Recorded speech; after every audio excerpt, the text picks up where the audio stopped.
پچھلے ایک ہفتے سے یا تو دن بھر سورج کا چہرہ دیکھنے کو ہی نہیں ملتا تھا یا پھر وہ تھوڑی دیر کے لیے جھلک دکھا کر غائب ہو جاتا تھا۔ صبح کے وقت دھند اور ماحول فضا سے دامن گیر نظر آتی تھی۔ کاروبار زندگی کا بنسبت تاخیر سے آغاز ہوتا اور دن کے اختتام کے ساتھ ہی سمٹ جاتا تھا۔ گاؤں دیہات میں ویسے بھی زندگی کی رفتار قدرے سست ہوتی ہے۔ موسم سرما نے اس سستی کو دو آتشہ بنا دیا تھا۔ ایسی ہی ایک دھند آلود صبح میں تیار ہو کر تھانے پہنچا تو عجیب سی صورتحال سے واسطہ پڑا۔ مجھ سے پہلے چند افراد وہاں موجود تھے جو یقیناً کسی کام کی ہی غرض سے وہاں آئے تھے۔ میں ان کے پاس سے گزر کر اپنے کمرے میں آ گیا۔ پھر جیسے ہی اپنی کرسی پر بیٹھا کانسٹیبل اسلم میرے پاس آ گیا۔ اسلم، یہ کیا صبح ہی صبح تم لوگوں نے برآمدے میں رش لگایا ہوا ہے؟ میں نے کانسٹیبل کی آنکھوں میں دیکھتے ہوئے پوچھا۔ سب خیریت تو ہے نا؟ خیریت نہیں ہے ملک صاحب، کانسٹیبل نے جواب دیا۔ حسین آباد سے چند بندے ایک چور کو پکڑ کر لائے ہیں۔ ان دنوں میں قلعہ شیخو پورہ کے ایک تھانے میں تعینات تھا اور حسین آباد میرے تھانے کی حدود میں آتا تھا۔ موضع حسین آباد کم و بیش 200 گھروں پر مشتمل ایک درمیانے درجے کا گاؤں تھا جہاں چودھری بشارت علی کی حکمرانی تھی۔ یہ گاؤں میرے تھانے سے 2 میل کے فاصلے پر واقع تھا۔ میں نے کانسٹیبل سے کہا، چور کو اندر لے کر آؤ۔ اوکے ملک صاحب، یہ کہتے ہوئے وہ میرے کمرے سے نکل گیا۔ 1 منٹ سے بھی کم وقت میں کانسٹیبل اسلم کمبو واپس آ گیا۔ اس کے ساتھ نصف درجن افراد بھی تھے۔ انہی میں ایک موٹا تازہ بندہ خاصا گھبرایا ہوا اور مصیبت زدہ نظر آتا تھا۔ مجھے یہ سمجھنے میں دیر نہ لگی کہ مذکورہ بندہ ہی مبینہ چور ہے۔ کیا مسئلہ ہے بھائی؟ میں نے خالص تھانے دارانہ انداز میں کہا۔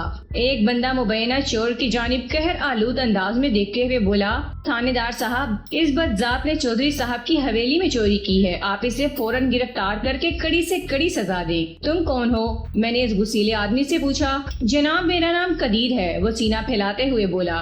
میں چودھری صاحب کا خاص بندہ ہوں، آپ اس کو تھانے میں بند کر دیں۔ آخری جملہ اس نے چور کی طرف اشارہ کرتے ہوئے ادا کیا تھا۔ قدیر نامی اس بندے کا انداز مجھے قطعاً پسند نہیں آیا۔ میں نے ڈانٹ سے مشابہ لہجے میں پوچھا، میں تو سمجھ رہا تھا کہ تم اللہ کے بندے ہوگے، پر تم کہہ رہے ہو چودھری کے بندے ہو۔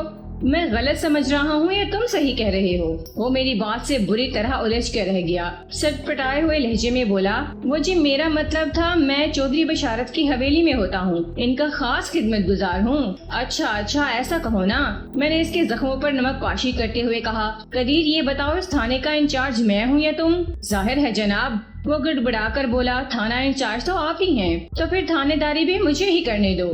میں نے طنزیہ لہجے میں کہا، میں ہر نوعیت کے جرائم اور ان کی مقررہ سزاؤں کے بارے میں تم سے زیادہ جانتا ہوں۔ مجھے پڑھانے کی کوشش مت کرو کہ جس بندے کو تم لوگ ایک چور کی حیثیت سے پکڑ کر لائے ہو اس کے ساتھ کیا سلوک کرنا ہے۔ وہ اندر سے سلگ کر رہ گیا، تاہم بظاہر بڑی فرما برداری سے بولا، ٹھیک ہے جناب، آپ ہی کریں جو بھی کرنا ہے۔ میں نے باقی لوگوں کی طرف دیکھتے ہوئے تہمکانہ انداز میں کہا، تم باہر جا کر برآمدے میں بیٹھو۔ سب الٹے قدم مڑ گئے، لیکن ایک پستہ قامت موٹا بندہ قریب کے برابر میں کھڑا رہا۔ میں نے سوالیہ نظر سے اس کی طرف دیکھا۔ تم؟ تھانے دار جی، یہ جبار ہے، قدیر نے جلدی سے کہا۔ یہ بھی میرے ساتھ ہی چودھری صاحب کی حویلی میں ہوتا ہے۔ میں نے متذکرہ بالا چور کا سرتاپا تنقیدی جائزہ لیا۔ اس کی عمر 25 اور 30 کے درمیان رہی ہوگی، درمیانہ قد اور بدن مائل بے فر بھی، صورت عام سی، گال پھولے ہوئے، رنگت گندمی اور سر کے بال گھنگریالے۔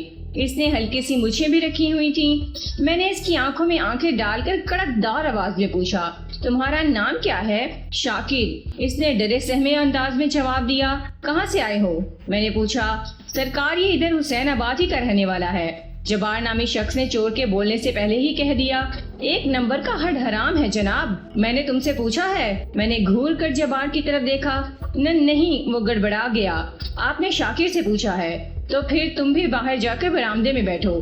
میں نے کمرے کے دروازے کی جانب اشارہ کرتے ہوئے کہا، تمہاری یہاں کوئی گنجائش نہیں نکلتی۔